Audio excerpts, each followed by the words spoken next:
So hello and welcome everyone. It's great to see you all here. And thanks a lot for joining us today. It's the last day of our conference. I hope you've had a very good conference. My name is Anne Koch, and I'm the Program Director at the Global Investigative Journalism Network. And I'm the moderator today, so welcome. And today's session is on collaborating with citizen investigators. I think it's clear to everyone here that there's a growing number of non-journalists, citizen investigators, if you like, who are doing very important investigative work, and we can all learn from them. This is investigative work in the public interest.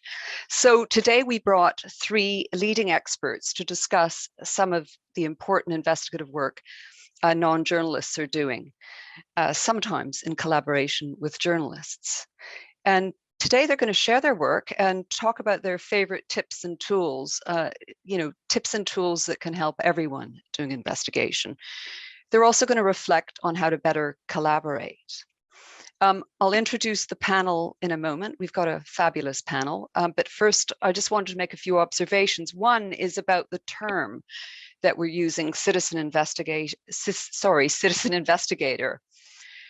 It includes basically ordinary citizens or individuals, members of non-governmental organizations, and non-journalism professionals, for example, like academics.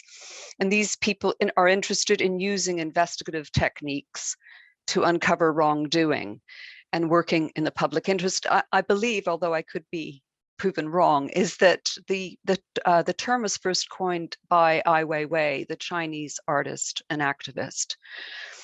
My second just introductory comment is about GIJN's involvement with this. More and more non-journalists have been accessing our material, using our material, our tip sheets and our resource guides, and coming to our conferences. And we welcome them. It's absolutely fantastic. We responded to this by publishing a guide to citizen investigation that was specifically tailored. And we're going to continue to do this kind of work. We've become part of a new consortium, very new, called the Seek Initiative, that hopes to help people all over the world to investigate in a factual and ethical and safe way. We're going to put a few details of some of the stuff I've just mentioned in the chat box. And now let me introduce the speakers. So we've got three fabulous speakers today, and they're all doing really important, groundbreaking investigative work. First up, John Scott Railton is a senior researcher at Citizen Lab. That's based at the University of Toronto. I think many of you know Citizen Lab. John's work focuses on technological threats to civil society, including targeted malware operations, phishing, cyber militias, and online disinformation. You'll know John, I think, from the work he's been doing to uncover the systematic use of Pegasus spyware to target civil society and individuals in a number of countries. Our second speaker, Gisela Perez de Acha, is a trained human rights lawyer.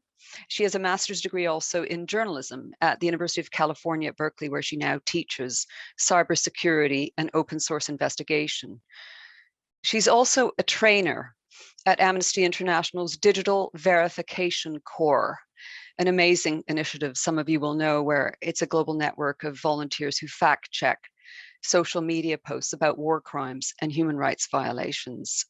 Gisela also works as an investigative reporter.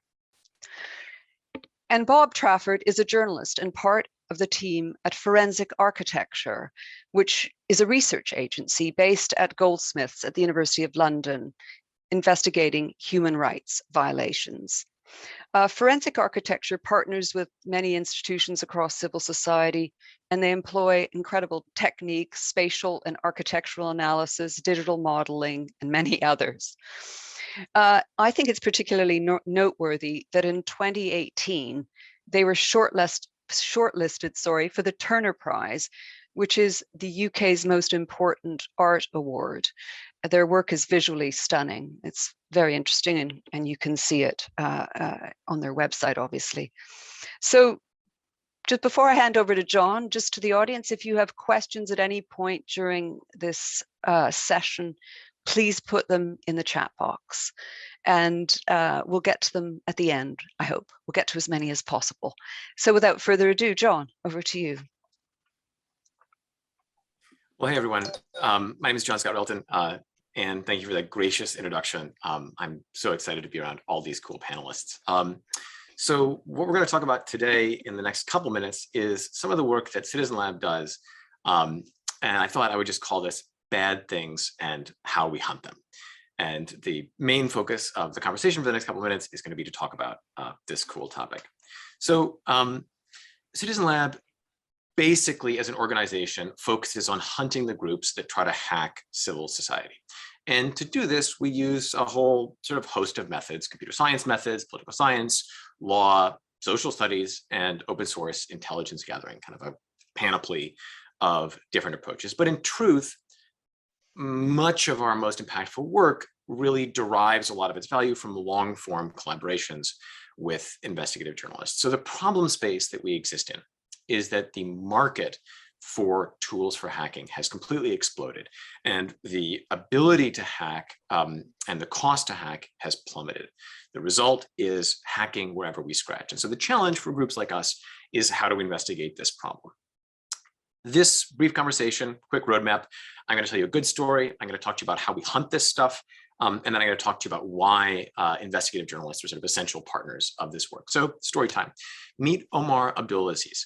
Omar is based in Quebec, and for years has been a proverbial thorn in the side of the Saudi government. He has a massive YouTube and social media following, and has been a very effective critic with a barbed and hilarious tongue of the Saudi government. A couple of years ago, back in 2018, Omar ordered a tub of protein online. It's important to stay fit. And shortly after ordering his protein, he got a text message. And this is the actual text message. Dear customer, DHL shipment scheduled for delivery, right? Looks kind of like a DHL thing, only it wasn't. Instead, this was a link masquerading as DHL. In fact, it was an attempt, which we determined later was ultimately successful, to infect his phone with a piece of sophisticated spyware.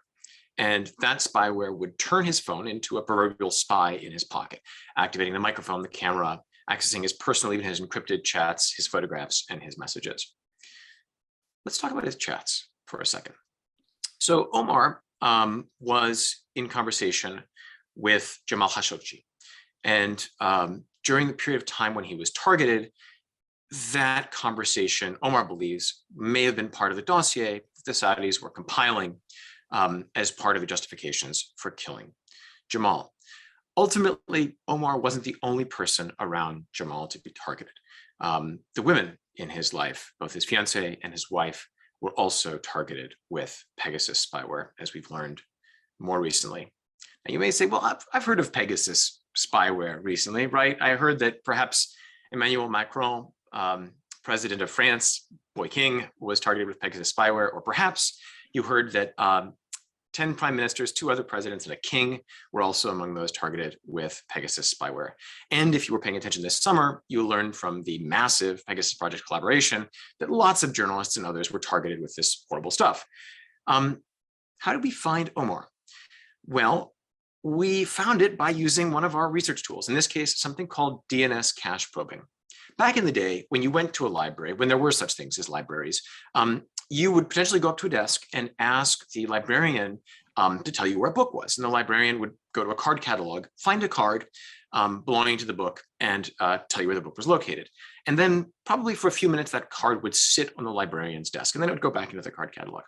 If you came right after me and asked for the same book, the librarian would have your card in seconds. If, however, you asked for a book that the librarian hadn't recently fetched, well, that card would be in the card catalog. We use a similar technique, asking the servers around the internet that help computers find websites and locate them for domains belonging to the infrastructure used for Pegasus spyware.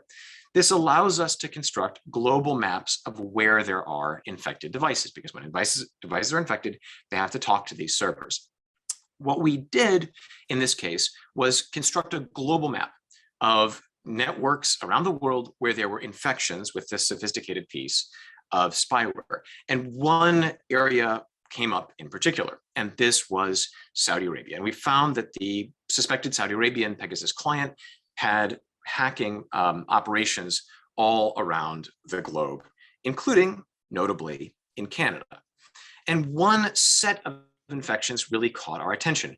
We saw that on two different networks, Videotron, which sounds like something from the 80s, and Risk, there were these infections. And what was fascinating is that when we would see an infection on Videotron, it wouldn't be on Risk, and then we would see an infection on Risk and it wouldn't be on Videotron.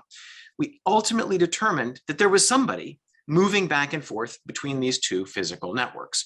That turned out to be Omar, and we found him through a tremendous amount of gumshoe style work.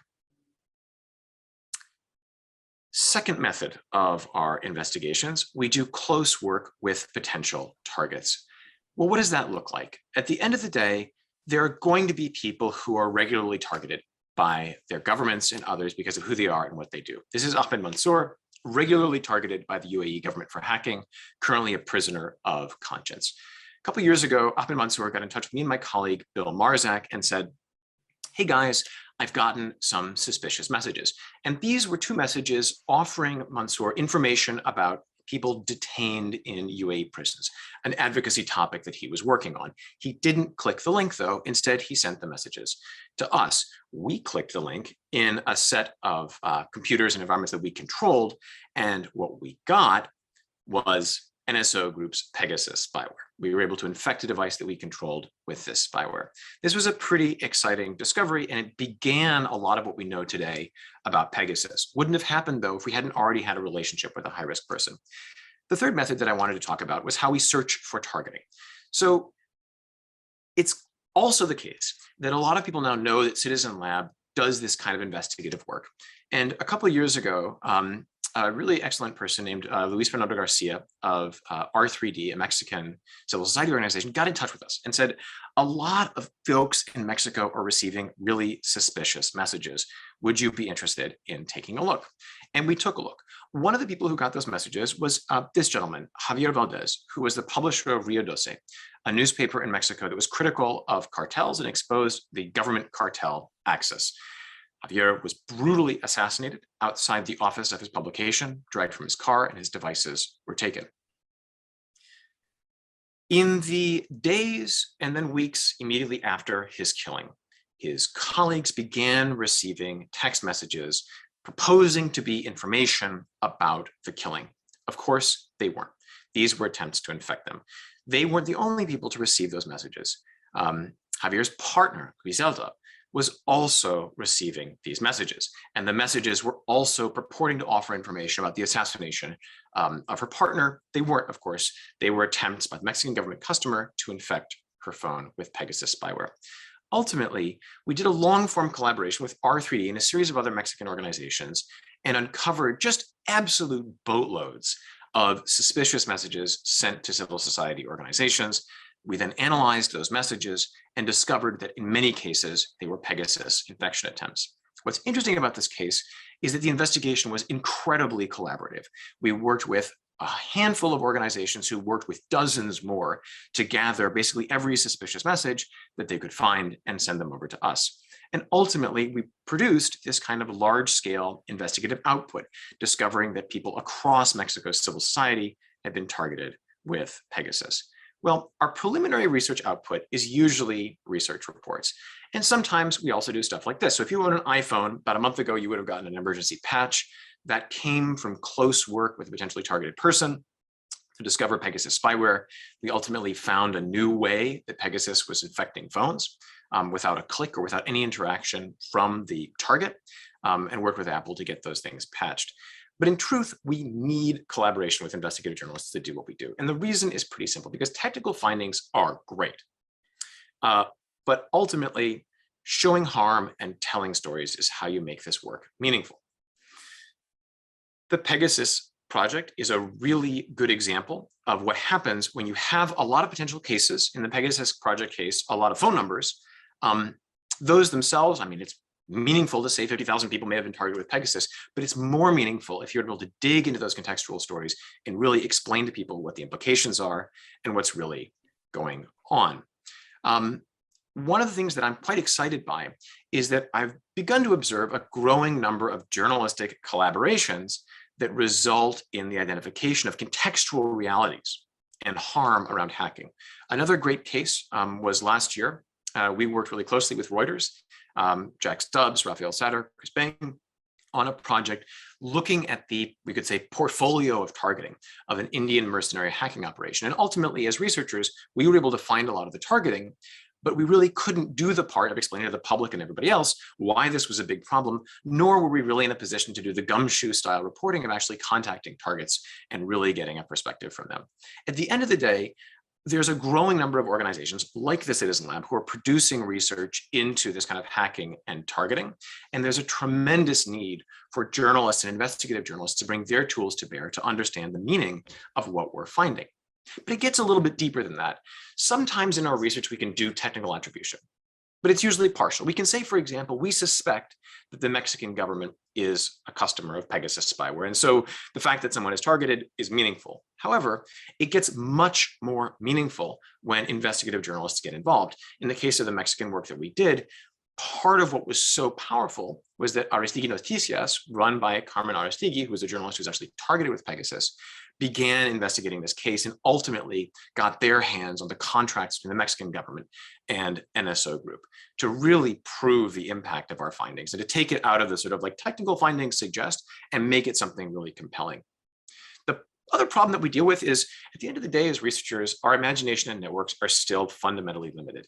We spend most of our time doing technical analysis and some of it doing outreach with victims.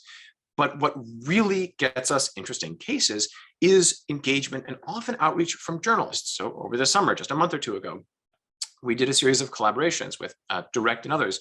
We found multiple Hungarians who've been targeted and infected with Pegasus spyware. What's interesting is that those cases came out of the great tree shaking that was the Pegasus Project. People in Hungary began thinking, I wonder if there's more targeting after the original Pegasus reports that there were cases there.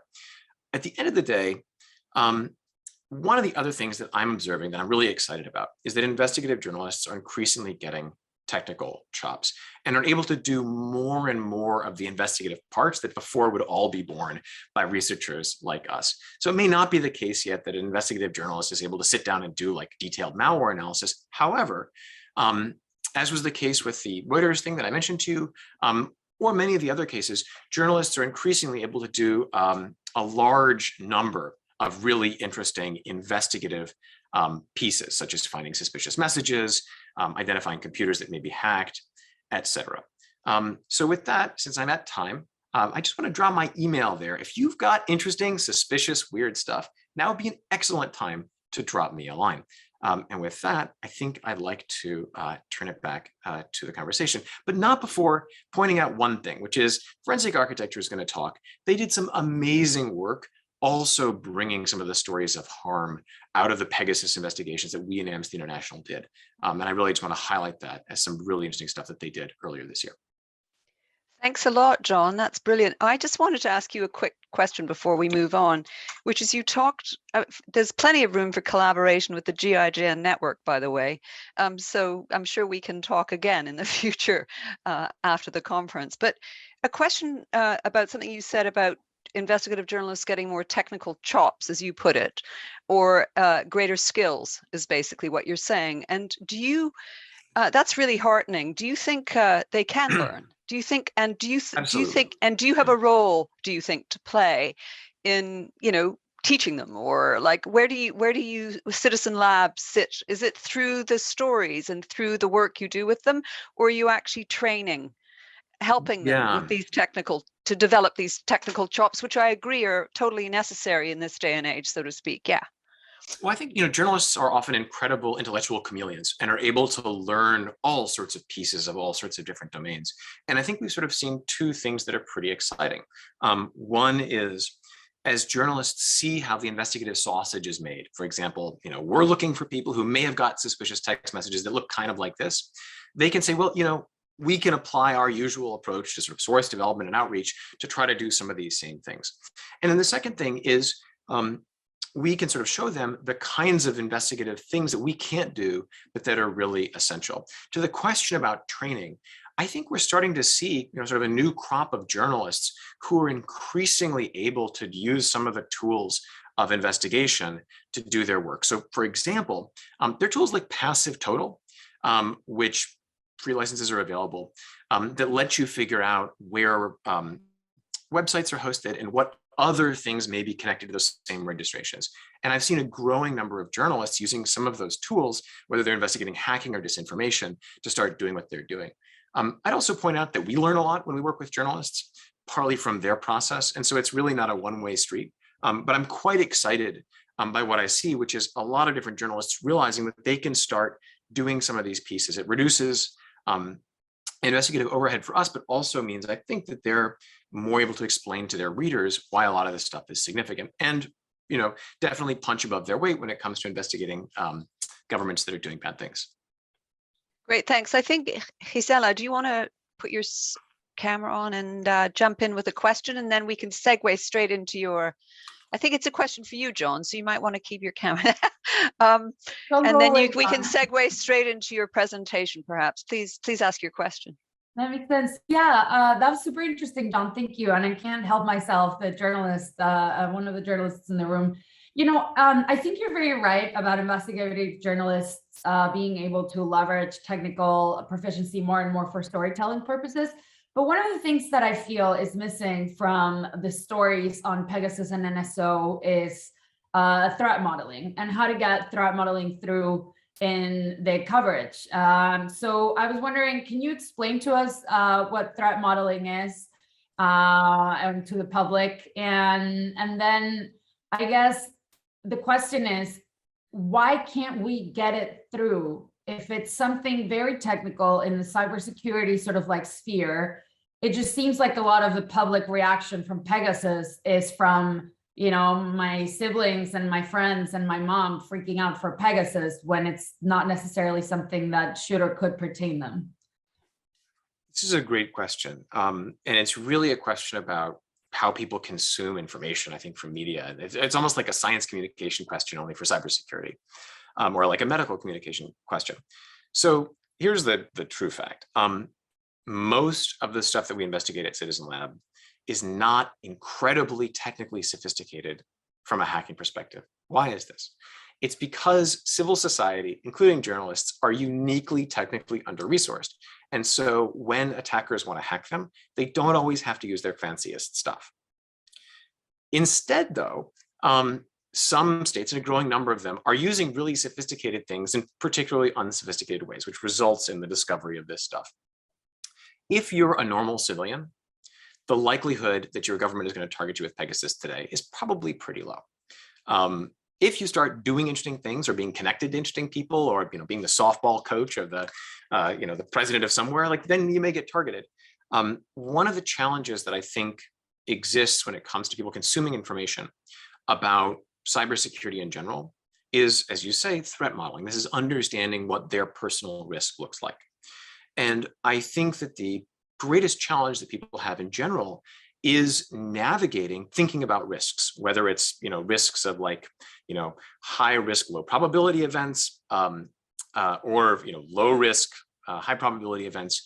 This is always a challenge, and with cybersecurity, no more so. I think we did a project a couple of years ago called the Security Planner, where we tried to provide people with information about how to be more secure online. I'm going to put it up here.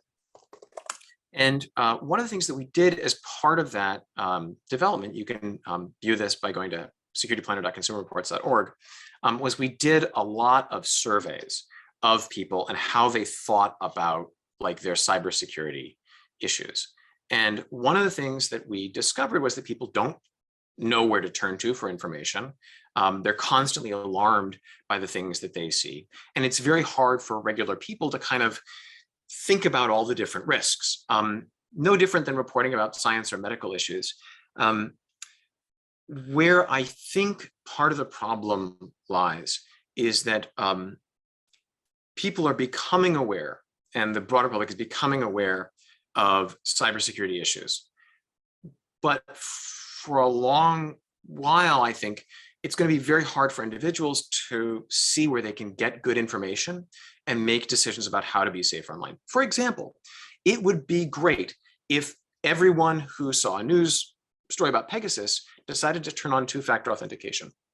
that would be a more profound security impact than the whole world worrying about Pegasus. Unfortunately, I think it's very difficult to get cybersecurity coverage to really grapple with a lot of these basic, and in some cases, boring behavioral things. So people wind up hearing about the sexy stuff, which is still really important because it's a big problem, but it's not necessarily the thing that's going to make them safer. That's why I would encourage you, dear viewer, to share with all the people you know about the Security Planner as a simple website that will help you become safer and that will help them become safer and will provide personalized advice on how to do it. Great tip. Somebody's asked, oh yeah, so Joe, it's been put back into the chat box, everyone. Thanks, John. I'm going to turn to you, Gisela, now. Please go ahead and with your presentation. Thank you. Thank you. Well, great segue into what I want to chat about. So let me go ahead and share my screen. I'm going to frame what I'll talk about today as how to leverage open source investigative methods, some of the citizen journalism methods that we've seen.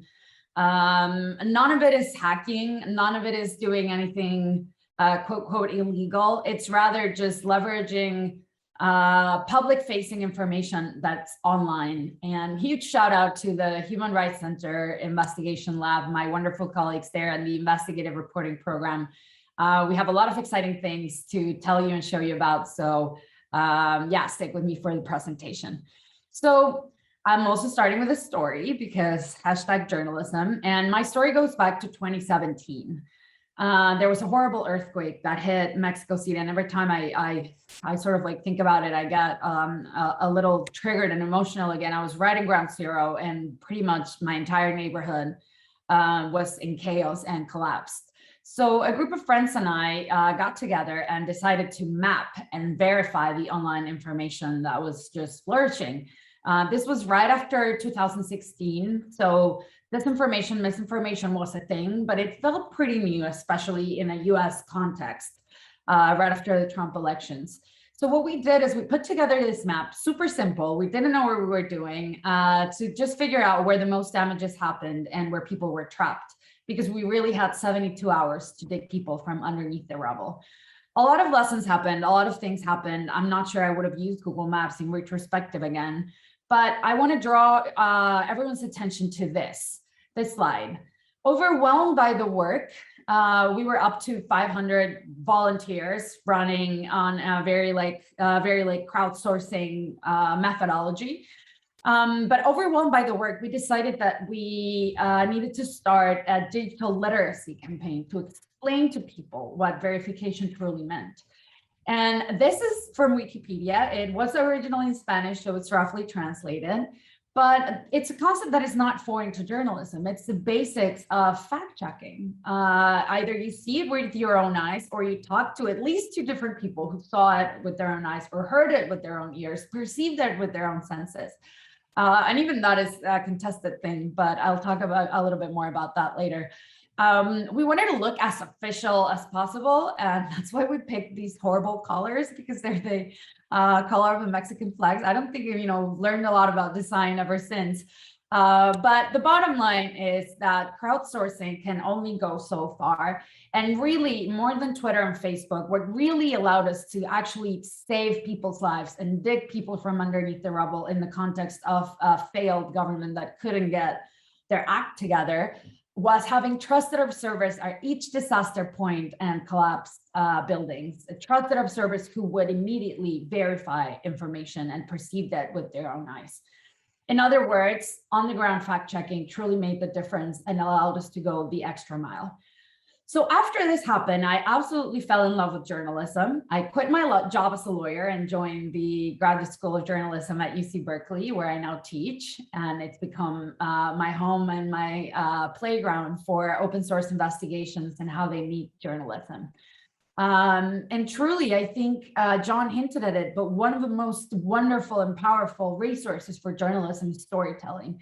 The ability to have a vehicle for empathy and impact in a way that mere facts isolated by themselves don't really get to.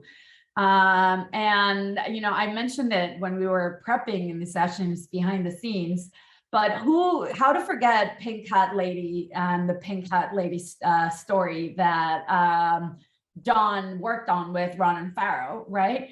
It was something that like all of us open source investigators, yeah, all of us open source investigators were following Pink Hat Lady and what was going to happen with her, but understanding her path towards radicalization, having run and reach out to her, fact check that information. And, we also know through storytelling of all those cases that have gone wrong. All those cases that, you can only, by open source investigative methods, you can only sometimes, at least on the, IDing of people or geolocating certain places, you can only, again, just like crowdsourcing, you can only get so far. And even with maps, I have a wonderful colleague, Stephanie Croft, and she's been really researching how not even a map is reality, but a representation of reality.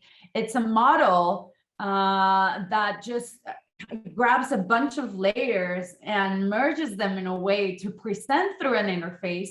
So sometimes we do wonder, even if we geolocate something, and geolocating means just using Google Maps, Google Earth, or any other mapping platform to figure out where an event happened, given certain visual clues in a video or photo, we sometimes wonder, is this even true? Is this Google Maps an accurate representation of reality? And coming back to the point, on the ground fact checking makes a difference. But I later also learned that it goes both ways. It's not only that journalism allows open source investigations or citizen journalism to go that extra mile with fact checking, but actually I had a story where the opposite happened, where it was OSINT and open source investigative methods that allowed journalism to fact check information. And this was a story of Stephen Carrillo. Another thing that I sigh when I talk about it. It was a year-long investigation that we did at the investigative reporting program. Huge shout out to my editor, David Barstow. He was right there in the trenches with us. Stephen Carrillo is a Boogaloo boy currently being processed for allegedly killing 2 officers of the law in the name of an extremist ideology.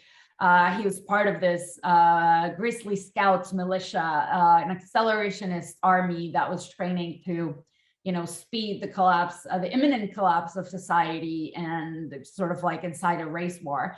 So in this story, and a little bit of trigger warning, big gun coming ahead, we were profiling sort of like his ideology and what it takes to become that person, right? Especially as a Latino man. So big gun coming along. But right before the FBI took down his profile, his Facebook profile, we were able to go through a lot of his friends, and some of them where Stephen Carrillo was an active member of the Air Force, which doesn't come as a surprise after all the Capitol riot stories, but a lot of his network of Air Force members were also openly posting Boogaloo related things in a very overt and very out there in the open kind of way. Right before that, so this was in June, July of 2020. Right before that, the Tech Transparency Group put this wonderful report out saying extremists are using Facebook to organize for civil war amid coronavirus. And when I see this, I think back of how, the Capitol riots were really never that underground, as it's been said over and over. But what happened with all these Boogaloo content that active members of the Air Force were posting, it got taken down by Facebook. So we now, as journalists, we were facing this problem, which is like, okay, a screenshot is not going to cut it for my editor. A screenshot will never be accepted in a court of law, right? Which is the standard that we work with at the Human Rights Center. If you're interested, you should check out the Berkeley protocol on open source investigations, which says more about court of law standards. And we were just trying to figure out how are we going to fact check this, who will believe me that it was actually this post that was online in Stephen Carrillo's closest active Air Force member Facebook group. And Hunchly to the rescue. I'm obsessed with this tool. I really think that Hunchly is the bridge between old school investigative reporting and new open source investigations, new open source investigative methods, and citizen journalism and citizen investigative methods. What Hunchly does, it's an amazing tool that creates an accurate and unique capture of the web page, exactly how it looked when you visited it. So it allowed us to take our story to the next level. I kid you not, it took us around 3 full days to just fact check the fact that we had mentioned 15 active duty airmen posting openly Boogaloo content on Facebook. And even though the website was down, this is how my Hunchly looked like. I can't show you my actual Hunchly. I would otherwise just browse and click through, because there are some names that I had to redact. But basically, Hunchly allows you to, it's just a browser plugin, and everything you browse will be stored in a hash format. A hash format means that basically no one will be able to modify it, and each web page that you browse as an investigator or reporter has a unique identifier. So this really allowed us to show our editors that we did have what they were looking for, which was the proof that these people were posting that even though the web page was down. And a huge shout out to Hunchly. It's not only that, but it actually allows you to, it scrapes a lot of information that might not be visible to the naked eye, but it just sort of like scrapes the HTML code of the web pages, and maybe potentially you could see emails or the metadata of a photograph that you wouldn't have seen otherwise, you wouldn't have checked otherwise, and it can really be sort of like the breaking ground for investigations. So then we're in this position where, to me, it's been really fascinating to see how open source citizen investigative methods have permeated my journalism practices, and then how journalism also permeates citizen investigative practices for fact checking, for storytelling, but also in terms, I think what I'm really fascinated right now, it's about the methodology and just sort of like how to think about a problem, how to approach a problem, and how to pull that into storytelling. So right now, the point that we're at is, what do you automate in the reporting process? When do you use automating methods? And when do you not automate, because you still need to be able to thoroughly humanly fact check?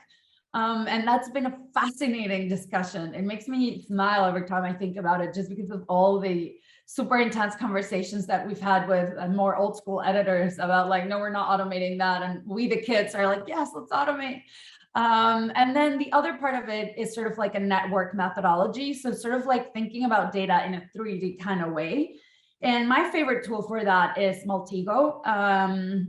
I think it took me like around 2 years to learn Maltego. I always feel like it's taking data and like hitting it with a hammer, you know, sort of like spreads everywhere, but it's really thinking about a 3D approach to data and to storytelling with data.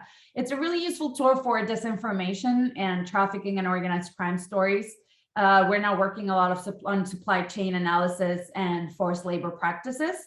This is currently how one of my Maltego graphs looks like.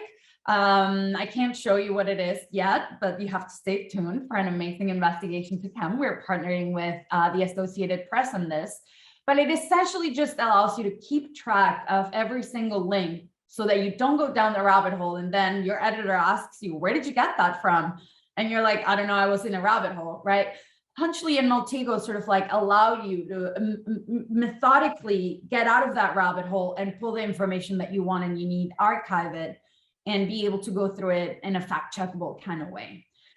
What fascinates me, and this also hints back to what John was saying, is that this is sort of like softwares that were originally intended for law enforcement and prosecutors.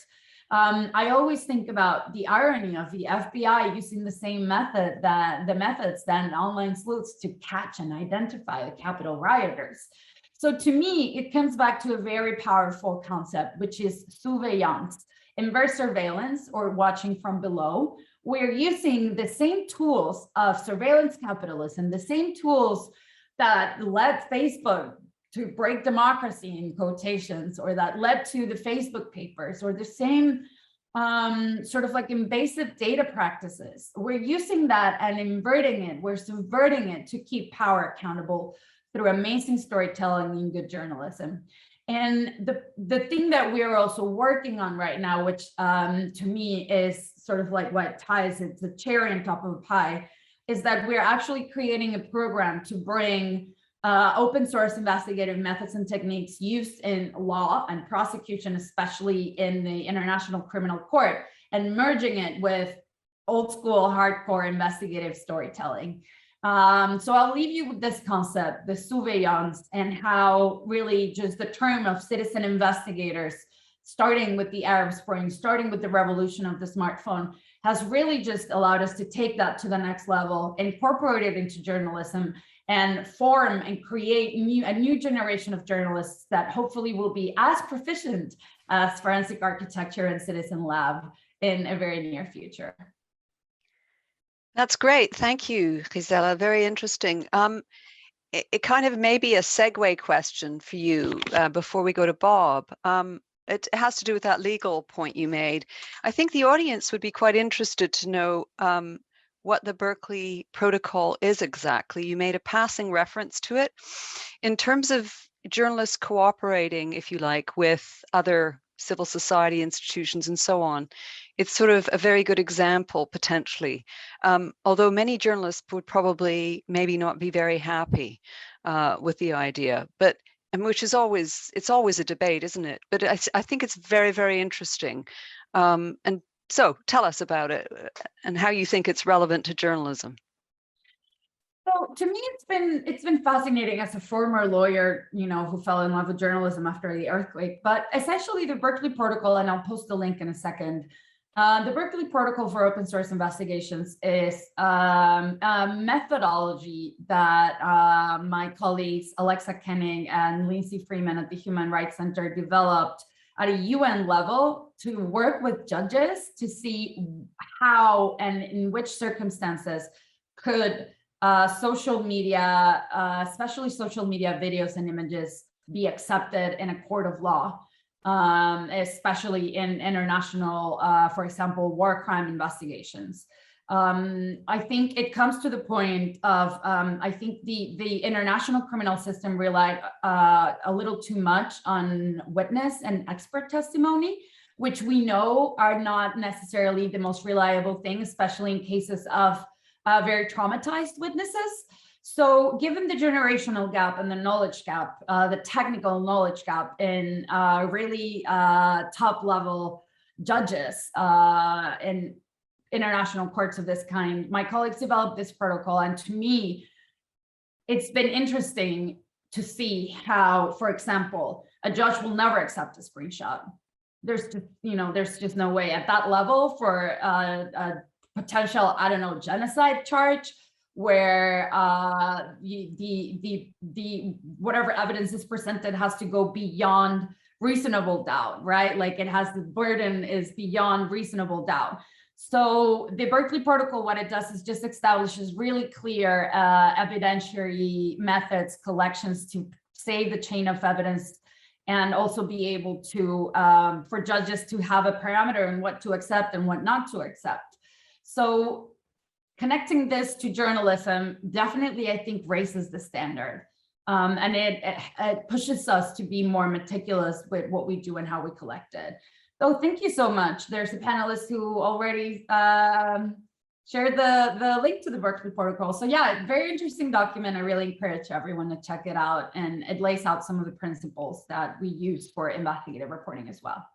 Yeah, thank you to whoever, to Sergios for posting it. So Bob, over to you. You do forensic architecture, and you also do work that takes cases to court, but Please go ahead and present. Yeah. Okay, thank you very much. Good afternoon, everybody. It's wonderful to be here with so many interesting fellow travelers in our field. I'm going to share my screen now. Cool. So I want to talk to you today briefly about how my organization, Forensic Architecture, thinks about collaboration. Just to supplement Anne's own introduction, Forensic Architecture is a multidisciplinary team. I'm a journalist and an open source investigator by training, but our team also includes architects, animators, and designers, filmmakers, even lawyers, psychologists, artists, really software developers, machine learning specialists. In fact, you name it, and they've probably worked on one of our cases.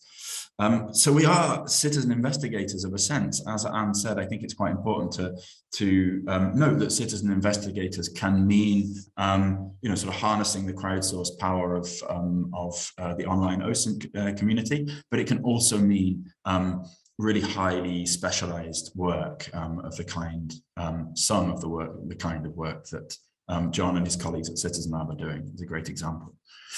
So as you can see in some of these images, we use techniques like 3D modeling, remote sensing, video analysis, image matching, fluid dynamics simulation, software development, and much more. As Anne mentioned, our work is routinely exhibited in cultural institutions and art galleries, not that we think of ourselves as artists first by any means. And I want to come back to this point about cultural institutions. That's where I'm going to end. So our work at FA is, it's at times very journalistic for sure. We use a range of technical research methods to expose violence by states, police forces, and militaries. And we use new digital storytelling techniques to share our findings with the public. Here you see an example of that work. This was in relation to one of the chemical weapons attacks in Duma in 2018, which we eventually published on with the New York Times. So already you see that we work with everyone from major media organizations to major cultural institutions, and that range of collaborators. Anna's also mentioned that we work with lawyers and for legal processes, and we'll come to that too. And that range of collaborators is really central to our work because our cases are always, a response by civil society, including traditional media. Certainly we position traditional media on our side, as it were, on the side of civil society against state violence. Not only to investigate that state violence, but also to investigate something which is really a feature of what we might call our sort of post-truth condition, which is the act of denial of states hiding behind facts, this kind of post-truth tendency, which is as much an act of violence as the initial harm that we might be investigating. I missed a clip there. Yeah, I have indeed. Okay, so in this clip, you'll see an example of how our digital research is grounded in physical collaborations. So what you're seeing here, in fact, here is our team traveling to the Negev Desert in the south of Israel to reconstruct the scene of an Israeli police killing of a Bedouin Palestinian man. We reconstruct this scene here, as you can see, with members of the victim's own family involved in that process of reconstruction. And then we compare that reconstruction, that physical reconstruction, with the results of our own visual investigation. And I believe, hopefully someone could post a link to the full investigation, for which we were indeed nominated for one of the UK's most prestigious art prizes, while at the same time forcing a climb down from the Israeli Prime Minister, who was forced to retract his claim that the victim of this shooting was a terrorist, as he'd called him. Yeah, if someone could post that in the chat, that would be great. Thank you. So today I want to talk to you briefly about what collaboration means for us. And to offer up, if I have time, one particular tool for takeaway, although I suspect I won't have time for that. Okay, so a quick one first of all. What kind of people or institutions do we collaborate with? It might be easier to tell you who we don't work with. That's states, police forces, and militaries. Anybody else, really, we're all ears, whether that's NGOs, law firms. We've already worked in more than a dozen national and international courtrooms, presenting at the ICC, the UN General Assembly, and the European Court of Human Rights. art galleries and activist groups, activists, academics, scientists, journalists, whistleblowers, victims, citizens. Some of these, I suppose, might seem inaccessible, perhaps, to people working from somebody operating out of a traditionally journalistic position. And indeed, in present circumstances, maybe they are. But I'd encourage you to think, well, maybe they're not. I hope the example of our work is to expand the range of possibility when it comes to cross-disciplinary collaboration against state violence and impunity. Indeed, as Isela rightly highlighted, open source journalism is beginning to hold itself to legal standards. The Berkeley Protocol, which I'm glad that we covered and gave some airtime, is a really amazing document, and can be a blueprint for how journalism and the law can work together toward accountability and the protection of human rights and the prosecution of human rights violators. Okay, so what does collaboration mean to FA? I'm going to give you a couple of points. First, it means putting technical skills and capacities in the hands of those on the front lines of human rights struggles.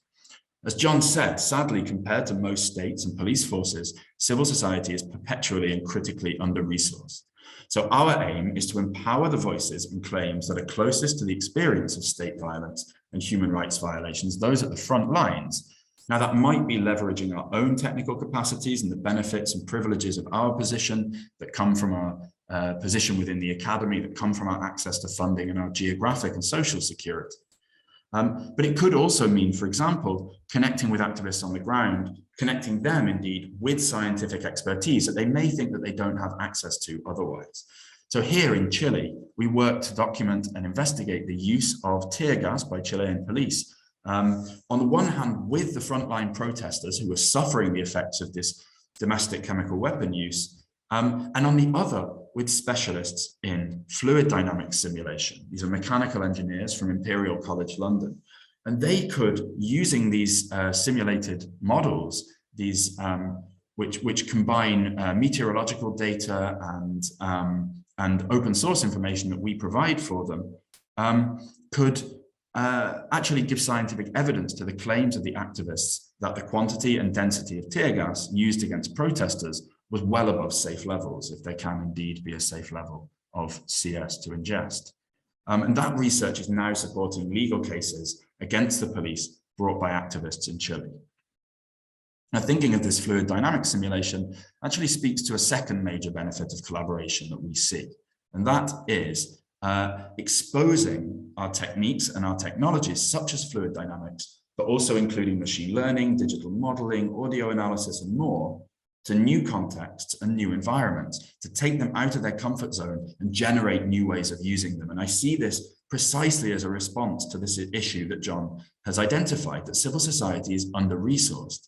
And indeed, it connects quite well to this surveillance point, which I think is a beautiful term I've not heard before. And it really sings in harmony with this idea that we have at Forensic Architecture. We call our work counter-forensic work because it's taking the tools of forensic analysis, forensics having long been the preserve of the state and of the police, and turning it back on those who would abuse those powers.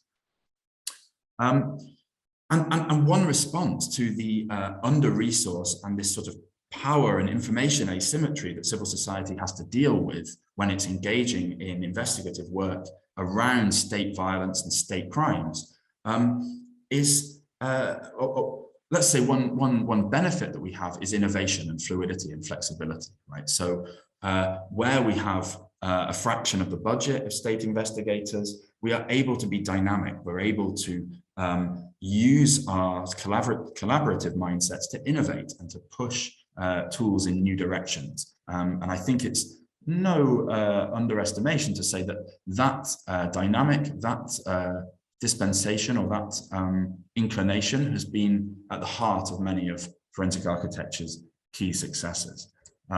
It's how, for example, we and our partners took developments in machine learning and computer vision and applied them to searching for Russian tanks in eastern Ukraine. Our software could scan thousands of videos across YouTube and social media in a matter of hours, directing and focusing the attention of our researchers who provided the fine-grained identification and geolocation work. And that combination of man and machine resulted in evidence which is now part of a case against the Russian state at the European Court of Human Rights. Okay, and thirdly, we collaborate in order to disseminate our skills to ensure that when we finish a project, we leave behind new capacities to do similar work in the future, both with our collaborators and with the new audiences that those collaborators help us to reach. Because while we do think of forensic architecture as an agency, as an organization in itself, we also think of forensic architecture as a field of practice. From our perspective in human rights and public interest work, the more people working on investigations, the more people engaging in this kind of contemporary investigative practice and working well and working together, all the better for civil society. And one of the most significant and productive ways that we do this, and this is the point that I'd like to end on, is through the use of cultural institutions, art spaces and museums, as I've showed you briefly previously. Because one of the conditions of the present within which investigators, journalists, citizens, activists alike must operate is that states, as we're all very familiar with these days, may choose simply to ignore, misrepresent, or simply lie about the findings of a given investigation. Now, this is not entirely new, of course, and what certain societies and certain sections of society are now understanding as a post-truth moment has been a reality for those fighting in public interest and human rights in many parts of the world for many years. There's plenty to say on that topic. But for now, I'd only wish to share our experience, which is that reaching audiences through gallery spaces and cultural venues holds a huge amount of promise and possibility, however removed it might seem from traditional forums and practices of journalism. In such spaces, audiences might approach your work with a very different lens. You're also given a very different canvas, quite literally, on which to tell these stories and share findings. And I invite people to dream big in that respect. So here's an example. I want to direct your attention to what's on the floor here first. Now, this is an exhibition of our work into a neo-Nazi murder in an internet cafe in Germany, at which a Secret Service agent, Andreas Temmer, had seemingly been present. The agent told police investigators that he hadn't seen a thing, of course, and they took this as read. Even though it was known that he'd lied to them about which day he'd been in the internet cafe and was clearly operating as if he had something to hide.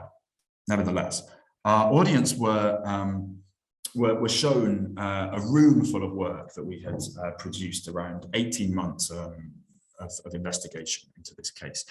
Our work discussed questions of distance and space. How would the agent have heard? How would the agent have moved through this space without witnessing the murder taking place? And by witnessing here, we meant, wouldn't he have heard the gunshots? Would he have seen the body? Is there any way that he could not have smelled the gunpowder that was emitted by these two shots? Our audience was shown a film, was shown text, was shown this huge graphic mural that you see at the back of this image. This is about 8 meters long and tells a huge story of the activists' response to this killing, of the family's support and their efforts to get justice for their son's murder. And what we left to reveal until the very last moment was precisely what was on the floor and what the audience was stood on. This is a one-to-one scale drawing of the scene of the crime. The position of the murderer, the victim, and the agent are all marked. The floor is analogous to the scene from our video. The audience realizes all of a sudden that they are in the very same space as they've seen in our video. And the questions at the heart of that investigation, which are essentially perceptual questions, questions of space, questions of arrangement of bodies and actions in time and space, are suddenly brought home in a very new way. And perhaps you have to believe it to see it, what kind of effect that had on an audience. Okay, I think that's probably me about time, so I'm going to hand back to Sure. Don't take your presentation down for a second. By the way, this example is fantastically interesting. But did you have? We're always interested in tools at GIJ. And did you have a quick tool you wanted to share just to end, or? I certainly can if I've got a few minutes. Sure, please do. We're always interested in tools, and then we'll take some questions. Thanks. Great. Okay, thank you very much. Allow me to do a short advert for a tool that we call Time Map. We saw it briefly when I mentioned our work in Eastern Ukraine. It's both a way for us to work with our collaborators and also an example of a tool that we've been delighted to see collaborators take up and use themselves, from Colombia to Germany to New Zealand. And I think it's interesting, Isela's example of mapping the open source evidence of the Mexican earthquake in 2017. I think that's precisely the kind of use case that we design Time Map to be sort of flexible and powerful and open source, right? I mean, available for people to hack and to modify and to complement as much as they like. But that's available for people to pick up quite readily. And it's really use cases like that we're beginning to see this tool take off in response to, and we're really pleased to see that. So it's a way to turn huge data sets of incidents, which are geolocated and chronolocated, into a navigable interactive map. Here we worked with Bellingcat to map all of the open source evidence that we could find of US police violence in the context of the post-George Floyd 2020 protests. So this means that collaborative networks of activists and journalists and organizers can pool their resources and their sources indeed, and offer up data which is explorable and navigable at both a national scale or much more locally, street by street. So this investigation that I'm drawing from here, which was conducted with Bellingcat, was first published through The Guardian, has now contributed to 2 separate UN inquiries and is going to support legal work by the ACLU, and as well as potentially a couple more lawsuits across the US. Here is another brief example. You'll see our investigation of Western arms companies in connection to airstrikes in Yemen. You'll see that the software can host video material within it. It can link outward to a range of other pieces of material. Now, this software is, as I say, it's free to download, it's free to use. It requires a very minimal level of experience with the programming language Python. It draws from a Google Sheet, which makes it perfect for open source collaboration, or it can be modified to draw from offline sources if that's required for the purposes of confidentiality. So the easiest way to find it is to Google these 3 words, Time Map Forensic Architecture, and hit the top link. This is a tool for compiling data between remote collaborators, offering a set of interpretive presentational options for that data, but also is rigorous. It's increasingly accepted by legal forums, including the European Court of Human Rights. Okay, thanks for listening. Great, thank you very much. Thanks for that. We're going to go to questions now. I've got really a lot myself, but we've got quite a good one. If I can find it again, sorry, from the audience. Let me paraphrase it. I think you can all see it actually. It's from someone, a citizen investigator in Chile, who's been working on a story for 5 years. He thinks he's got evidence. It's a corruption story. He thinks he's got evidence. He's a citizen investigator from what I can see from the question. And he's asking you, if he has this evidence, what should he do with it, right? How can he make some headway? How would you advise him, right? You know, obviously we haven't seen the evidence, whatever, but let's assume he's got good evidence, but that's part of the answer, I guess. So I'm going to start with you, Gisela, to see what advice you would give our friend. I mean, I hate that in law and cybersecurity, it's always like, it depends, right? We always start there, but it really depends on the type of accountability that you want to push for. I know that, and it's super strategic, right? Like sometimes journalism accountability is better and stronger if you have a good story, if you have a good media partner, if you yourself are a journalist. But other times, legal accountability can also be very powerful. I think the only caveat that I have with legal accountability is that it does take longer, and that it seems a little bit more, to me at least, as a former lawyer, it seems a little bit more of a gamble.